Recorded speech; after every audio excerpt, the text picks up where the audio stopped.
जय जय रघुवीर समर्थ. समर्थ म्हणतात की विषयाला खत पाणी घालू नका. विषयाला जर खत पाणी घातलं की आपल्यातील रजगुण आपल्यातील तमगुण हे वाढणार आहेत असं समर्थांनी आपल्याला ते सांगितलं. म्हणून समर्थांनी श्री मनाच्या श्लोकामध्ये आपल्याला श्लोक दिलेलेच आहे.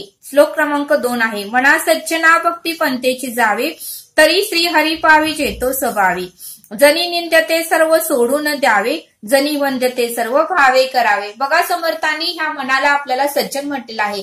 सज्जन म्हटल्यानंतर हे मन मात्र शांत झालेलं आहे आणि या मनातील चंचलपणा जरा कमी झालेला आहे. म्हणून समर्थांनी मनाला सज्जन म्हटलेलं आहे असं समर्थांनी आपल्याला ते सांगितलं.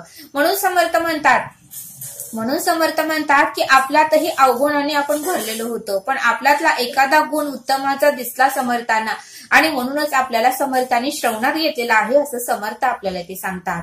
बघा समर्थ म्हणतात की ज्यावेळेस आपण सिलेंडर घरातला लावतो त्यावेळेस त्याच्यावर तारीख लिहितो, म्हणजे तो सिलेंडर आपल्याला किती दिवस जातो हे कळतं. तसं समर्थ म्हणतात की आपण जर जास्त गॅसचा वापर केला तर तो सिलेंडर आपल्याला 1 महिना जाणार आहे आणि जर कमी वापर केला तर तो मात्र जास्त दिवस जाणार आहे. तसं समर्थ म्हणतात की आता देहरूपी सिलेंडरकडे या.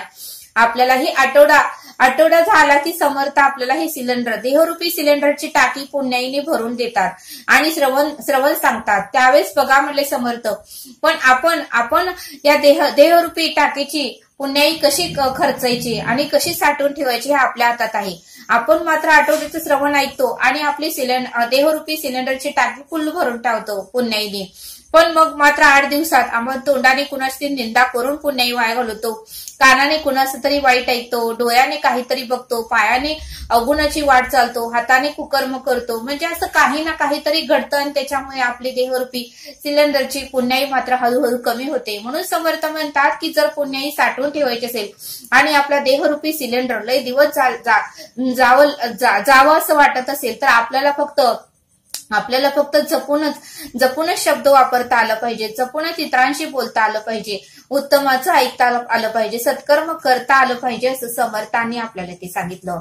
बघा समर्थ म्हणतात की ज्यावेळेस बाळ म्हणतं आईला की आई मला तू फराळाचं दे, त्यावेळेस बघा म्हणले समर्थ ती आईला माहिती असतं की माझ्या बाळासाठी कुठला फराळ उत्तमाचा आहे. त्यावेळेस मात्र आई एका ताटामध्ये सर्व काही जो काही बाळाला आवडतो तो फराळ देते. तेलकट वगैरे देत नाही, कारण बाळाला खोकला येईल, बाळाला त्रास होईल असं त्या आईला वाटत असतं आणि मग मात्र जे उत्तम आहे तेच आई बाळाला देते. तसं समर्थ म्हणतात की आपल्या देहाकडे या. आपण जे मागतो ते समर्थ आपल्याला देत नाहीत, कारण ते योग्य नसतं, पण परब्रह्म ईश्वराला माहिती असतं की ह्याला योग्य काय आहे आणि कुठल्या वेळेस ह्याला दिलं पाहिजे, त्यावेळेस परब्रह्म ईश्वर आपल्याला देतो असं समर्थांनी आपल्याला ते सांगितलं.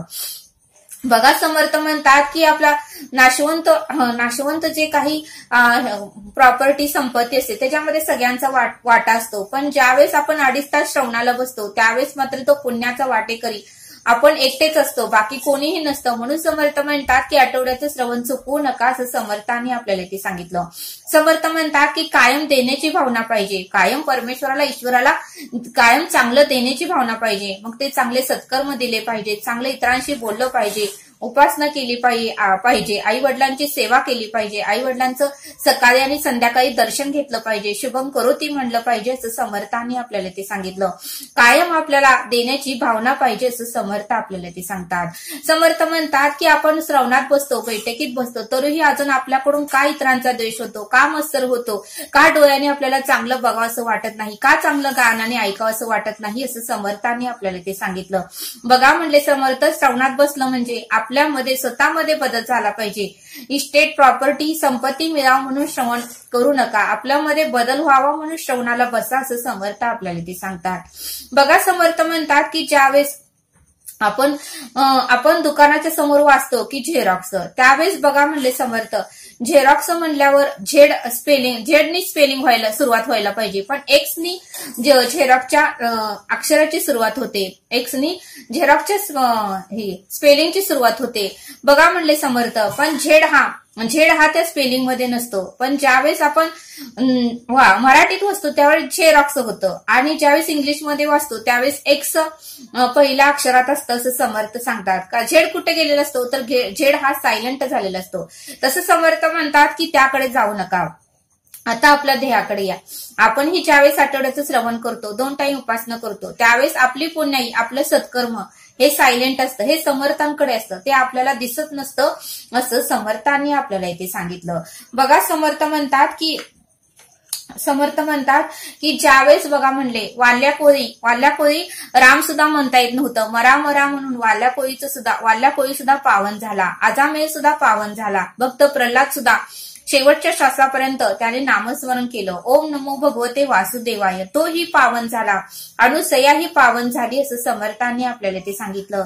म्हणून आपल्यालाही संकटाच्या वेळेस त्या परब्रह्माचं, त्या ईश्वराचं नामस्मरण करून आपल्यालाही पावन होता आलं पाहिजे असं समर्थ आपल्याला ते सांगतात. बघा समर्थ म्हणतात की सीता माता ज्यावेळेस वनवासाला श्रीरामानी लक्ष्मणांना जाण्यासाठी सांगितलं, त्यावेळेस बघा म्हटले सीता माता ही श्रीराम प्रभूंच्या मागे लागून सीता मातेने ही सर्व राजपटाचा त्याग केला, सर्व सोन्याचा त्याग केला आणि ती भगवी वस्त्र तिने घातली आणि तीही श्रीराम प्रभूंबरोबर वनवासाला निघाली.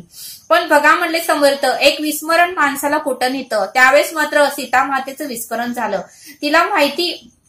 तिला मात्र माहिती होतं की सोन्याचं हरिण नसतं, पण विस्मरण झालं. अखंड नामस्मरणात ती नव्हती, त्यामुळे तिला सोन्याचं हरिण दिसलं आणि त्यावेळेस ती श्रीराम प्रभूंना म्हणली की मला सोन्याच्या हरणाची, जी काही सोन्याचं हरण आहे त्याची मला चोरी करायची आहे आणि मग त्यासाठी तुम्ही त्या हरणाला पकडा. बघा एक विस्मरणामुळे श्रीराम प्रभू हे हरणाच्या मागे गेले आणि तितक्यातच मग मात्र तेथे रावण येऊन त्या सीता मातेचं अपहरण केलं असं समर्थ आपल्याला ते सांगतात. म्हणजे एक विस्मरण सुद्धा माणसाचे खूप नुकसान करून जातं. म्हणून समर्थ म्हणतात की विस्मरण घडता कामा नये, सतत त्या परब्रह्माचं, ईश्वराचं आपल्याला स्मरण झालं पाहिजे असं समर्थ आपल्याला ते सांगतात. समर्थ म्हणतात बघा म्हणले खारट बाटली पाण्याने भरले आहे, पण त्या खारट बाटलीतलं पाणी आपल्याला कमी करायचं आहे, तर ते कसं कमी होईल? ज्यावेळेस गोड पाणी त्या खारट पाण्याच्या बाटलीमध्ये टीप टीप टीप टीप पडत राहील, त्यावेळेस खारट पाणी आपोआपच खाली पडेल म्हणले. ज्यावेळेस गोड पाण्याची बाटली असते आणि त्यावर जर आपण खारट पाण्याची बाटली असते, त्यावेळेस जर गोड पाणी त्यावर आपण टाकत राहिलो तर ते खारट पाणी आपोआपच कमी होईल असं समर्थ आपल्याला ते सांगतात. तसं समर्थ म्हणतात की आपल्या देहाकडे या. आपला देह ही अवगुणाने भरलेला आहे, पण ज्यावेळेस आपण उपासना करतो, ज्यावेळेस आपण श्रवणाला जातो, ज्यावेळेस आपण सत्कर्म करतो, त्यावेळेस आपल्यातले अवगुण हळूहळू कमी होतात. म्हणून समर्थ म्हणतात की आठवड्याचं श्रवण आपल्याला न चुकता करता आलं पाहिजे असं समर्थांनी आपल्याला ते सांगितलं. बघा समर्थ आपल्याला एक बोध सांगतात. समर्थ म्हणतात की सद्गुरुचरित्र अध्यायामध्ये ज्यावेळेस तो ब्राह्मण त्याला कुष्ठरोग झाला होता आणि तो देवीकडे गेला होता, त्यावेळेस देवीनेही स्वप्नात येऊन सांगितलं की मी काहीही करू शकत नाही, तू श्री वल्लभ यांच्याकडे जा. त्यावेळेस तो बघा संशय रूपाने सद्गुरूंकडे गेला आणि सद्गुरूंना म्हणाला की माझे हे देहाचा कोड आहे तो तुम्ही कमी करा. पण सद्गुरू काय म्हणाले त्याला की तू संशय घेऊन आलेला आहे की नरदेह आहे, हा काय करणार आहे. त्यावेळेस मात्र त्याला आश्चर्य वाटलं की माझ्या मनातलं सद्गुरूंनी कसं ओळखलं. त्यावेळेस मात्र तो क्षमा मागू लागला आणि मग मात्र सद्गुरूंनाही त्याची दया आली आणि मग मात्र सद्गुरूंनी आपल्या दासांना त्याला घेऊन जाऊन त्याला नदीमध्ये आंघोळ करण्यास सांगितलं आणि ज्यावेळेस त्याने नदीमध्ये जाऊन आंघोळ केली त्यावेळेस त्याचे पूर्णपणे डाग गेले, पण एक छोटासा डाग मांडीवर राहिला. मग मात्र तो घाबरला. त्यावेळेस म्हणाला सद्गुरू तुम्ही एवढा डाग का ठेवला, एवढाही काढा. त्यावेळेस सद्गुरू म्हणाले एवढा डाग का मी ठेवला आहे, कारण तू संशय घेऊन आला आहे, पूर्णपणे माझ्यावर तू विश्वास ठेवला नाही, म्हणून तो तेवढा डाग राहिलेला आहे. त्यावेळेस तो म्हणाला की मग आता हा डाग कसा जाईल. त्यावेळेस सद्गुरू म्हणाले हे वाळलेलं लाकूड घे आणि हे तू वाळूमध्ये पुर आणि त्याला 8 दिवस पाणी घाल आणि मग पालवी आल्यावर तुझा हा डाग निघून जाईल. त्यावेळेस मात्र त्यांनी सद्गुरूंकडचं वाळलेलं लाकूड घेतलं आणि वाळूमध्ये पुरलं आणि मग मात्र तो रोज त्याला पाणी घालत होता. असं 8 दिवस झाले आणि तरीही पालवी फुटली नाही. मग मात्र सद्गुरू तेथे आले आणि त्यांनी कमांडूतलं पाणी घेतलं आणि त्या वाळलेल्या झाडावर शिंपलं आणि मग मात्र त्या वाळलेल्या झाडाला पालवी फुटली आणि जशी पालवी फुटली तसं त्या तसं त्या ब्राह्मण माणसाचं ते कोड राहिलेला जो कोड होता तोही निघून गेला. मग मात्र त्याला खूप आनंद झाला. म्हणून समर्थ म्हणतात या बोधातून आपल्याला हे शिकायला मिळतं की विश्वास ठेवला तर परब्रह्मावर पूर्णपणे विश्वास आपल्याला ठेवता आला पाहिजे. विश्वास डगमगू देता नाही, कारण परब्रह्माने ईश्वराने ही सृष्टी निर्माण केलेली आहे. त्याला अशक्य असं काहीच नाही. फक्त आपला दृढ विश्वास त्याच्या चरणावर पाहिजे असं समर्थांनी आपल्याला इथे सांगितलं. तर या आता आपण येथेच थांबूया. धन्यवाद. जय सद्गुरु.